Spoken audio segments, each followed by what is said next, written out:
శ్రీవారి వార్షిక బ్రహ్మోత్సవాల సందర్భంగా సామాన్య భక్తులకు ప్రాధాన్యత ఇచ్చేలా ఏర్పాట్లు చేస్తున్నామని అన్నారు ఈవో శ్యామలరావు. ఎల్లుండి నుంచి ప్రారంభం అవుతున్న వార్షిక బ్రహ్మోత్సవాల సందర్భంగా వేలాది మంది భక్తులు స్వామివారి వాహన సేవలను ప్రత్యక్షంగా తిలకించేందుకు తిరుమలకు వస్తున్నారని తెలిపారు. అందుకు అనుగుణంగా ఏర్పాట్లు చేస్తున్నామని అన్నారు. మాడవీధుల్లో ఉన్న గ్యాలరీల ద్వారా 2 లక్షల మంది భక్తులు స్వామివారి వాహన సేవను ప్రత్యక్షంగా తిలకించేలా ఏర్పాట్లు చేశామన్నారు. అంతకు మించి వచ్చిన భక్తుల కోసం ప్రత్యేకంగా క్యూలైన్లు ఏర్పాటు చేసి వాహన సేవలకు అనుమతిస్తామంటున్న ఈవో శ్యామలరావుతో మా ప్రతినిధి Mohan Prasad face to face ఇప్పుడు చూద్దాం. ఎల్లుండి అంకురార్పణ ఘట్టంతో శ్రీవారి వార్షిక బ్రహ్మోత్సవాలు ప్రారంభం కానుంది. టీటీడీ దేవస్థానం ఏ విధమైనటువంటి ఏర్పాట్లు చేస్తుంది వంటి వివరాలు తెలపడానికి మనతో పాటు టీటీడీఓ శ్యామలరావు గారు ఉన్నారు. వారిని అడిగి మరిన్ని వివరాలు తెలుసుకునే ప్రయత్నం చేద్దాం. సో చెప్పండి, టీటీడీకి సంబంధించి బ్రహ్మోత్సవాల నిర్వహణ అనేది ఒక ప్రతిష్టాత్మకమైనటువంటి కార్యక్రమం. లక్షలాది మంది భక్తులు తిరుమలకు తరలి వస్తుంటారు. ఈ ఏడాది ఏ విధమైనటువంటి ఏర్పాట్లు చేస్తారు? అక్టోబర్ 4 నుంచి అక్టోబర్ 12 దాకా బ్రహ్మోత్సవాలు నిర్వహిస్తున్నాము. వీటిల్లో అక్టోబర్ 8వ తారీఖు గరుడోత్సవ సేవ అనేది ప్రత్యేకంగా ఉంటుంది.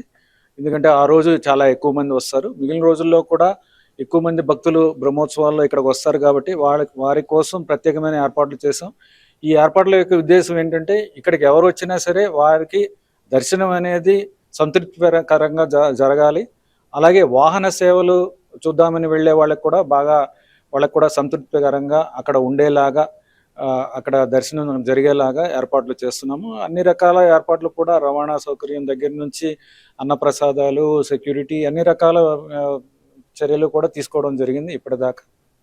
బ్రహ్మోత్సవాలకు వచ్చే భక్తులకు వాహన సేవలు తిలకించడం ఒక భాగం అయితే, శ్రీవారిని దర్శించుకునేది మరో పెద్ద కార్యక్రమం ఉంటుంది.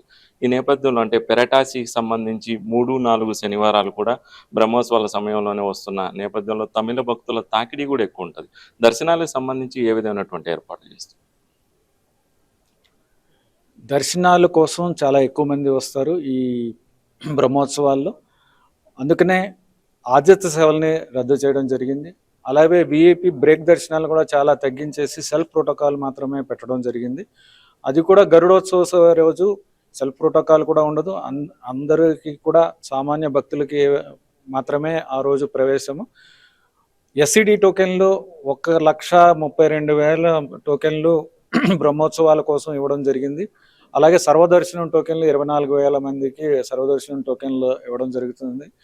ప్రత్యేక దర్శనాలు కూడా ఈ రోజుల్లో క్యాన్సిల్ చేయడం జరిగింది.